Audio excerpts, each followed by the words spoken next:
Have you ever been there and you wonder how many laws do I break every time I come on the internet and I just say my things, or probably in the video, or maybe like a text, or maybe a comment on somebody's post, and you're very angry, and you just like spew things out without thinking like, am I breaking any Ugandan laws? So today I want us to go through together the Uganda Computer Misuse Act that was passed in the 2000 and that was signed by the president in 2022. This law was already there, and it was passed in 2011, but later on they amended it and added a few things, added a couple of punishments for people who come online to just spew anger and division of others and hatred. Yeah, let's go through it together. So I asked my friend ChatGPT to help me and just highlight a bunch of things that I feel like all of us need to know about this law. I already have the law, but I don't want to go through it like that. So I just thought it's very important for us to go through it together with ChatGPT. Let's go. Good question. The Computer Misuse Amendment Act 2022 in Uganda made several important and controversial changes to the earlier Computer Misuse Act of 2011.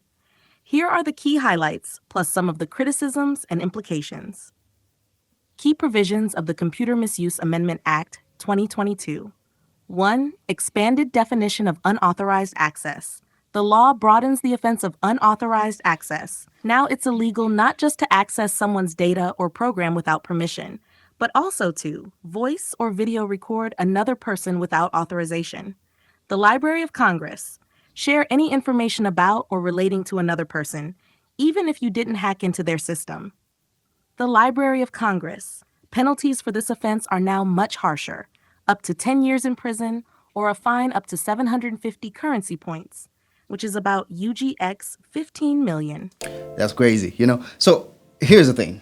You're not allowed to share anything personal from another person. Let me say, I think this was created because of there was a time when people used to share a lot of nudes from other people. So I feel like they needed to curb this idea of having to share somebody's information, private information, or probably just find things that you just want to have the public to know about this person so that they can control this idea. Let's continue. The Library of Congress 2. Protection of children's information.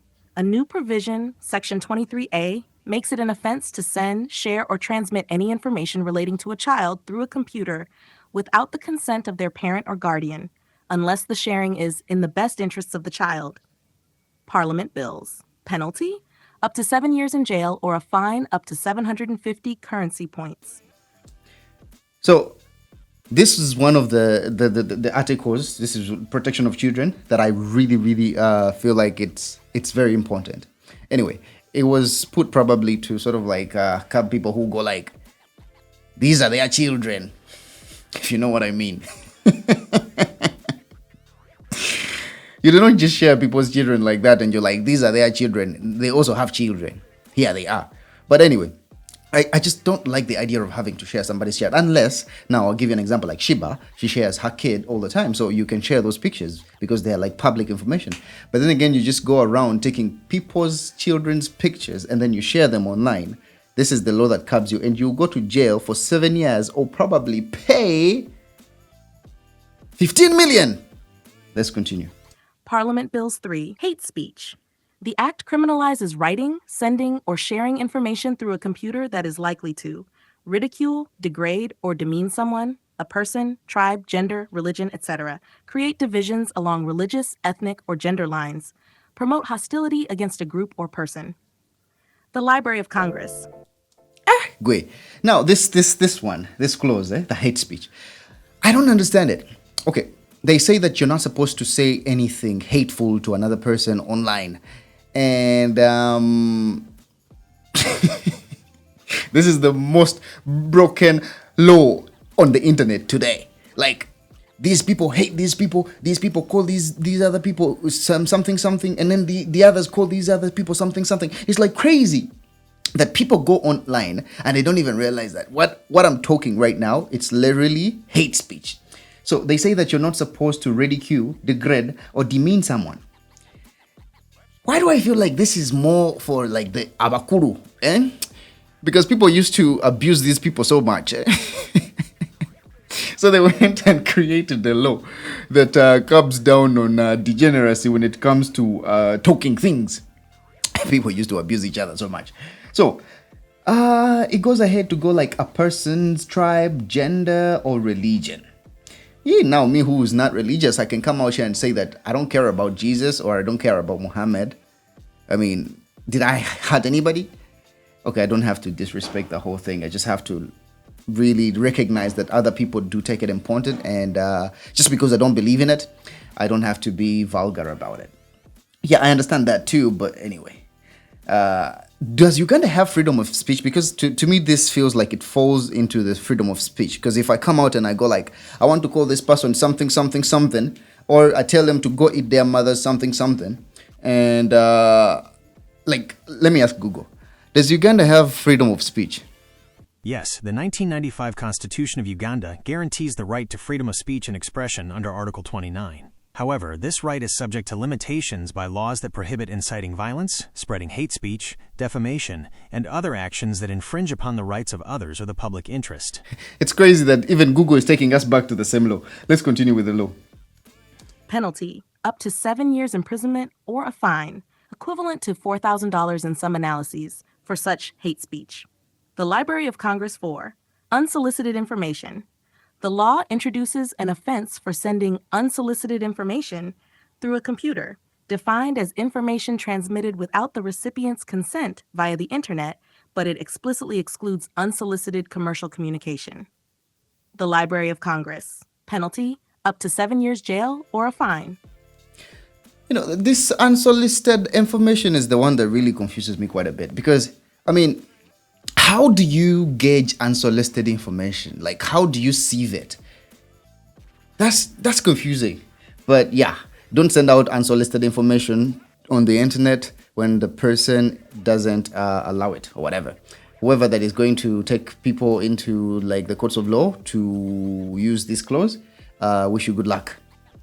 The Library of Congress 5. Malicious misleading information. It prohibits sending or sharing misleading or malicious information about someone through a computer. The Library of Congress. Same penalties, up to 7 years or a fine. The Library of Congress 6. Misuse of social media. It is now an offense to use social media under a false or disguised identity for publishing, distributing, or sharing information that is prohibited by law. The Library of Congress. Misuse of social media. Now they list all the social medias that pretty much they deem as the definition of social media. Here you go. Definition of social media is broad, includes YouTube, WhatsApp, Facebook, Instagram, Twitter, TikTok, LinkedIn, etc. So when they say etc., do they mean that even when I'm on sort of like Reddit or I'm on Red Note, let me say I'm on Rumble, I'm on Twitch, all of those social media, they're not listed. So the law doesn't get me when I say these things on there, does it? I don't know. Probably that's where the extra comes in. So basically, so you're not supposed to be in false or disguised identity for publishing. Everything that you're supposed to say is supposed to be underneath your personal identity, not somebody else's or trying to hide behind something. Let's go. Uganda Broadcasting Corporation. If the account belongs to an organization, the person managing the account can be held personally liable. Mambu. Penalty: up to 5 years in jail or a fine, up to 500 currency points, which is UGX 15 million in some reporting. The Library of Congress 7.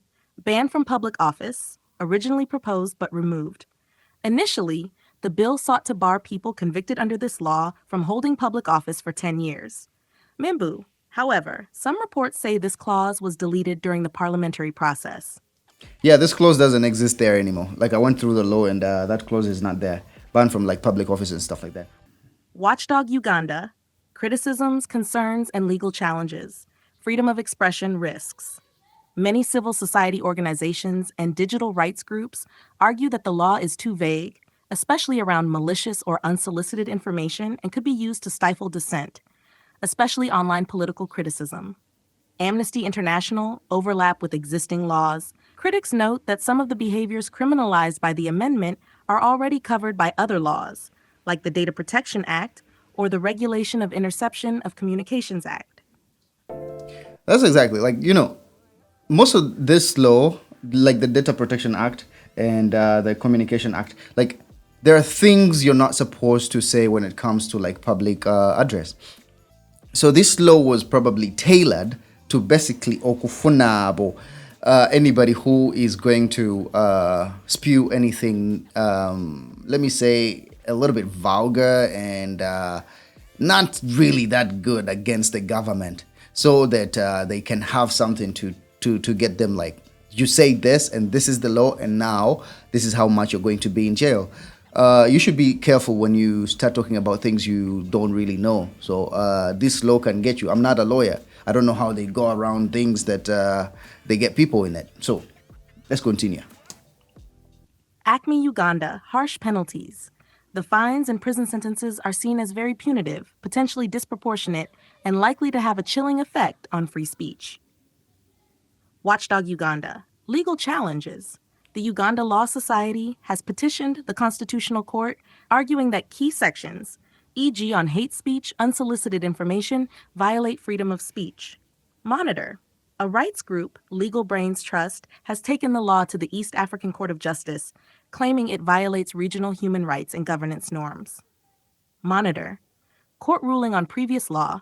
Some provisions of the older Computer Misuse Act, 2011, were already struck down.